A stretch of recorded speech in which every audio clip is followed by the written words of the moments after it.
आलोक कुमार चौबे और आप देख रहे हैं जी न्यूज़ 7। खबर उत्तर प्रदेश के गाजीपुर जनपद अंतर्गत देवकली ब्लॉक से है, जहां पे राष्ट्रीय स्वास्थ्य मेला जो है रविवार के दिन मुख्यमंत्री के आदेश पे जो पहले लगता था वो अब लगना शुरू हो गया है। इसी सिलसिले में स्वास्थ्य मेला की वानगी जानने के उद्देश्य से हमारी टीम नंदगंज जो है प्राथमिक स्वास्थ्य केंद्र जो कि NH-29 से सटे ठीक जो है स्वास्थ्य केंद्र है, हम आपको वहाँ की स्थिति दिखाते हैं कि बारिश के समय में किस प्रकार से ये प्रांगण है जिसमें पानी लगा हुआ है, और अगर ये फर्श नहीं होता तो लोगों को किस प्रकार से आने जाने में दिक्कत होती। इसी बाबत हम आपको ध्यान दिलाएंगे यहाँ के प्रसव केंद्र की तरफ, जो कि प्रसव केंद्र खुला हुआ है, और आप ध्यान देंगे कि यहाँ पे एक राष्ट्रीय ध्वज लगा हुआ है जो अपनी सही स्थिति को दर्शा रहा है, जबकि दूसरा राष्ट्रीय ध्वज जो लगा हुआ है वह राष्ट्रीय ध्वज झुका हुआ है। और ये है प्राथमिक स्वास्थ्य प्रसव केंद्र जो नंदगंज का, जो कि नंदगंज नवीन प्राथमिक स्वास्थ्य केंद्र के नाम से जाना जाता है, उसी के प्रांगण में ये प्रसव केंद्र है।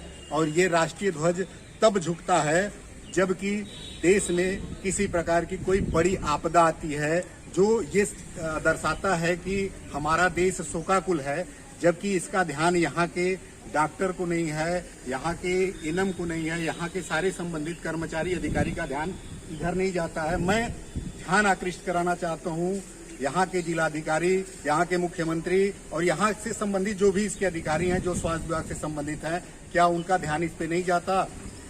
और अगर ये कमियां हैं तो इस कमियों को दुरुस्त करना चाहिए, और जो भी व्यक्ति इसके लिए दायी हो उसको दोषी ठहराया जाए, उसके खिलाफ सख्त से सख्त कार्रवाई की जाए।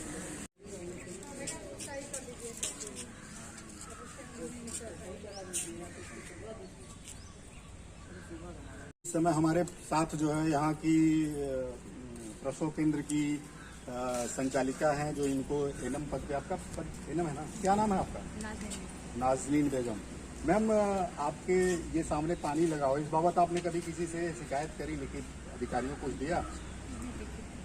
तेज बोले, थोड़ा सा आवाज नहीं दिया है। मौके पर बात हुई है। किससे बात हुई है? ऐसे ही प्रभारी लोग से बात होती है। प्रभारी कौन है आपके? यहाँ के पंकज सर हैं। मैम, आपको पता है आपके प्रसव केंद्र पे राष्ट्रीय ध्वज झुका हुआ है, क्या कारण रहा, क्यों झुका हुआ है? क्या कोई शोक वगैरह है या कोई समस्या आ गई ऐसी जिससे राष्ट्रीय ध्वज झुकाना पड़ गया आपको? नहीं, हवा से झुक गया।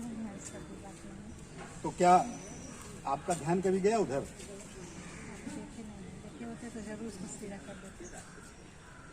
मतलब यहाँ इतने लोग आए, लोगों ने हमें बताया कि देखिए राष्ट्रीय ध्वज झुका हुआ है, और आपका ध्यान नहीं गया, जबकि आप यहाँ 24 घंटा रहते हैं ना।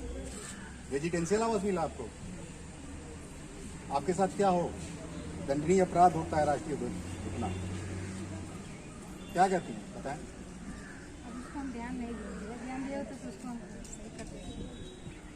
तो ये हैं नाजनीन बेगम, और इनके जो भवन है जो इनको मिला हुआ प्रसव केंद्र जो सरकारी है उस पे राष्ट्रीय ध्वज झुका हुआ है, जो सामने दिख भी रहा है, और ये करें कि मैंने ध्यान नहीं दिया। तो ये तो एक दंडनीय अपराध है ही, लेकिन जो यहाँ पानी लगा हुआ है मरीजों को आने जाने के लिए जो असुविधाएं हो रही हैं, आखिर ये कैसे सही होगा? यहाँ तो राज्य मंत्री तक ने इस हॉस्पिटल को गोद लिया था, जिम्मेदारी किसकी बनती है? कौन खेवनहार बनेगा नंदगंज नवीन प्राथमिक स्वास्थ्य केंद्र का?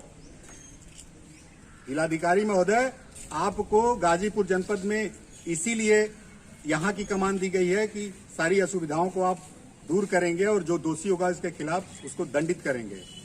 ये है नंदगंज का नवीन प्राथमिक स्वास्थ्य केंद्र। इस रास्ते से हमेशा मंत्री संतरी सारे लोग गुजरते हैं और किसी का ध्यान इस हॉस्पिटल पे नहीं आता, जिसका खामियाजा यहाँ के नजदीकी लोगों को भुगतना पड़ता है जो मरीज के रूप में यहाँ आते हैं।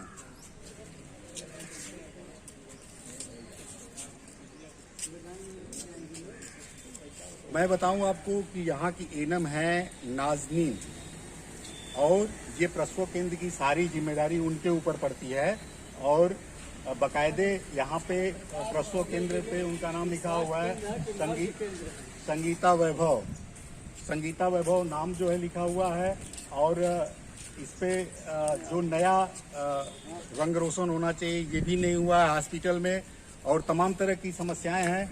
और हॉस्पिटल के बाबत अगर बात करें तो सबसे पहले हॉस्पिटल के सामने जो ये गंदगी का पानी लगा हुआ है, जिससे जो है तमाम तरह की बीमारियां हो रही हैं, इस पे भी किसी का ध्यान आकृष्ट नहीं हो रहा है। तो इस पे भी ध्यान दें। और कुछ कहना चाहते हैं क्या आप?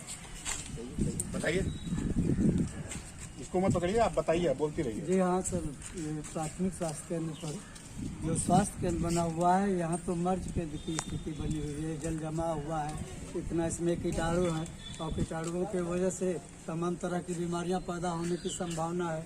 तो आप आज मेले में लाभ लेने के आए हैं, क्या समस्याएं थी? हम ऐसी समस्या, एक मरीज लेकर आए हैं इलाज कराने के लिए, और मरीज मेरा वो एडमिट भी है। लेकिन यहाँ की स्थिति देख रहे हैं तो विश्वास ही घटता जा रहा है कि यहाँ मर्ज तो और बढ़ेगा, घटने की क्या संभावना है जब यहाँ इस प्रकार की गंदगी और बनी है। तो मतलब स्वास्थ्य मेले का जो लाभ मिलना चाहिए वो आपको मिल रहा है अथवा नहीं मिल रहा है? सीधे प्रश्नों पे आते हैं। नहीं, अभी स्वास्थ्य मेले का तो यहाँ तक हम कोई वही नहीं मालूम है कि यहाँ स्वास्थ्य मेला आज लग रहा है। आपको तो ये पता है कि रविवार का दिन है, रविवार के दिन केंद्र बंद रहता है। तो आज खुला है तो जाहिर सी बात है स्वास्थ्य मेला के ही उपलक्ष्य में लगा है, बाकायदे पोस्टर वगैरह मरीज को लेकर आए रविवार के दिन। जी हाँ। तो कुछ आपको रिस्पांस मिला इसका?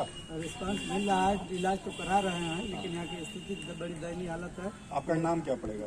रामधार। कहाँ के रहने वाले हैं? ग्राम सभा पचारा के सावित्री बालिका इंटर कॉलेज में टीचर। अच्छा, तो ये स्थितियां रही। जबकि इससे पहले यहाँ की राज्य मंत्री का दर्जा प्राप्त संगीता बलवंत रही, उन्होंने इस हॉस्पिटल को गोद भी लिया था। तो सारे यहाँ के मंत्री हैं, अधिकारी हैं, सब कुछ सबके संज्ञान में मामला है। ना जाने वो किस प्रकार की सुविधा मुहैया कराते हैं कि इसकी स्थिति सुधरने का नाम नहीं ले रही है।